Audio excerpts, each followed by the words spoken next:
বাংলাদেশের রাষ্ট্রপতি পদটি অনেকটা আনুষ্ঠানিক হলেও এই পদকে ঘিরে দেশের ইতিহাসে ঘটে গেছে নাটকীয় সব ঘটনা। বিশেষ করে এই পদে থাকাকালীন অবস্থায় কেউ হত্যাকাণ্ডের শিকার হয়েছেন, কেউ সামরিক অভ্যুত্থানের মাধ্যমে ক্ষমতাচ্যুত হয়েছেন, কেউ আবার গণ আন্দোলনের মুখে পদত্যাগ করেছেন, আবার কেউ সাংবিধানিকভাবে মেয়াদ শেষ করেই ক্ষমতা থেকে বিদায় নিয়েছেন। স্বাধীনতার পর থেকে এখন পর্যন্ত রাষ্ট্রপতিরা কিভাবে ক্ষমতা ছেড়েছেন আজ জানব তারই আদ্যোপান্ত। বাংলাদেশের প্রথম রাষ্ট্রপতির দায়িত্ব পালন করেন শেখ মুজিবুর রহমান। 1971 সালে তিনি 8 মাস 26 দিনের জন্য দায়িত্ব পালন করেন। এরপরে পাকিস্তানে বন্দী থাকা অবস্থায় অস্থায়ী রাষ্ট্রপতির দায়িত্ব পালন করেন সৈয়দ নজরুল ইসলাম, যার দায়িত্বকাল ছিল 8 মাস 26 দিন। 1972 সালে সংসদীয় সরকার ব্যবস্থা চালু হলে প্রথম সাংবিধানিক ক্ষমতা হস্তান্তরের মাধ্যমে আসেন বিচারপতি আবু সাঈদ চৌধুরী, যার মেয়াদ থাকে 1 বছর 11 মাস 12 দিন। এরপরে তিনি পদত্যাগ করেন। 1973 সালে বাংলাদেশের রাষ্ট্রপতির দায়িত্ব গ্রহণ করেন মোহাম্মদুল্লাহ। তিনি প্রথমে ভারপ্রাপ্ত রাষ্ট্রপতি হিসেবে দায়িত্ব পালন করেন এবং পরে পূর্ণ রাষ্ট্রপতি হন। দায়িত্বের 1 বছর 1 মাস 1 দিন পর তিনি পদত্যাগ করেন।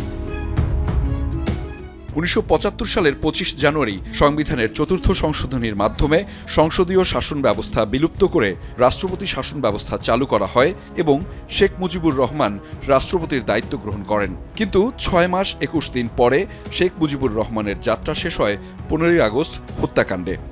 1975 সালের 6 নভেম্বর রাষ্ট্রপতির দায়িত্বভার গ্রহণ করেন আবু সাদাত মোহাম্মদ সায়েম, যিনি 1 বছর 5 মাস 15 দিনের দায়িত্ব শেষে পদত্যাগ করেন। 1977 সালে গণভোটের মাধ্যমে বাংলাদেশের 8ম রাষ্ট্রপতি হিসেবে দায়িত্ব পালন করেন জিয়াউর রহমান। তার শাসনামলকে বলা হয় রাজনৈতিক পুনর্গঠন এবং বহুদলীয় রাজনীতির পুনঃপ্রবর্তনের সময়। 1981 সালের 30 মে এক সামরিক অভ্যুত্থানে তিনি নিহত হন এবং বাংলাদেশ স্বাধীন হবার পর সবচেয়ে বেশি দায়িত্ব পালন করেছেন, যার মেয়াদকাল ছিল 4 বছর 1 মাস 9 দিন।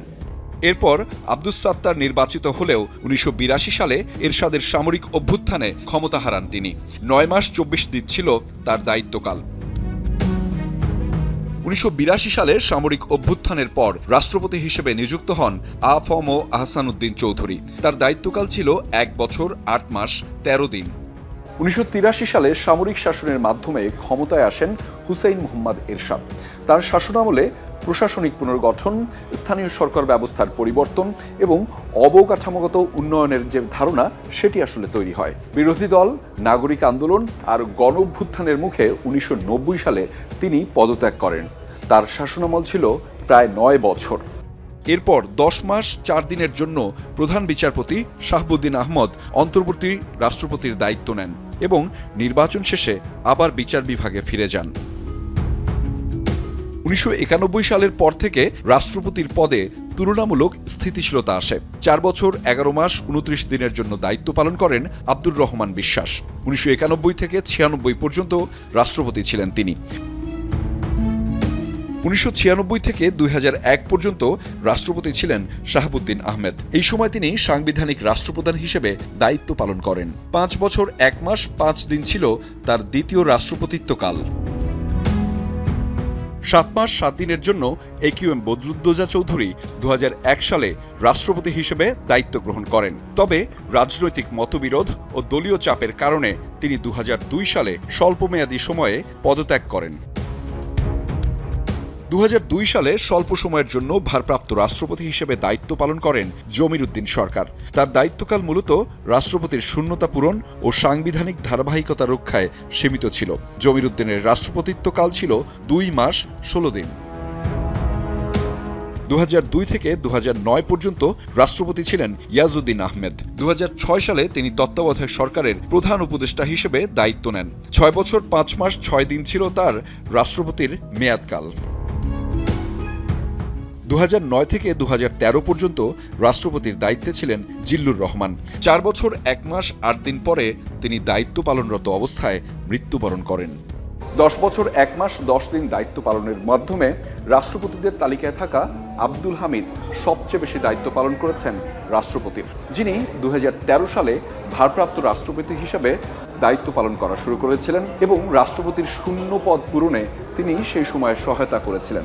ভারপ্রাপ্ত এবং পূর্ণ রাষ্ট্রপতির দায়িত্ব থাকাকালীন আব্দুল হামিদের সময়কাল নানা কারণে উল্লেখযোগ্য। 2023 সালে রাষ্ট্রপতি হিসেবে দায়িত্ব গ্রহণ করেন মোহাম্মদ শাহাবুদ্দিন, যার দায়িত্বকাল ছিল 3 বছর 3 মাস। মোহাম্মদ শাহাবুদ্দিনই একমাত্র রাষ্ট্রপতি যিনি 3 বছরে 3 জন সরকার প্রধানকে শপথ বাক্য পাঠ করিয়েছেন। বাংলাদেশের রাষ্ট্রপতির ইতিহাস শুধুমাত্র ব্যক্তিকেন্দ্রিক নয়, এটি দেশের ইতিহাসের রাজনৈতিক প্রতিচ্ছবিও। স্বাধীনতার পর এই পদ দেখেছে হত্যাকাণ্ড, সামরিক অভ্যুত্থান, গণ অভ্যুত্থান কিংবা সাংবিধানিকভাবে এই কার্যক্রম পরিচালনা করা এবং ক্ষমতা হস্তান্তরের নানা প্রক্রিয়া। তাই বলা হয়ে থাকে এই পদ ইতিহাস মনে করিয়ে দেয় নানানভাবে এবং রাষ্ট্রপতি পদ যতটা না সাংবিধানিক তার চেয়েও রাজনৈতিক পরিবর্তনের অনন্য সাক্ষী হিসাবে এটি বর্ণিল।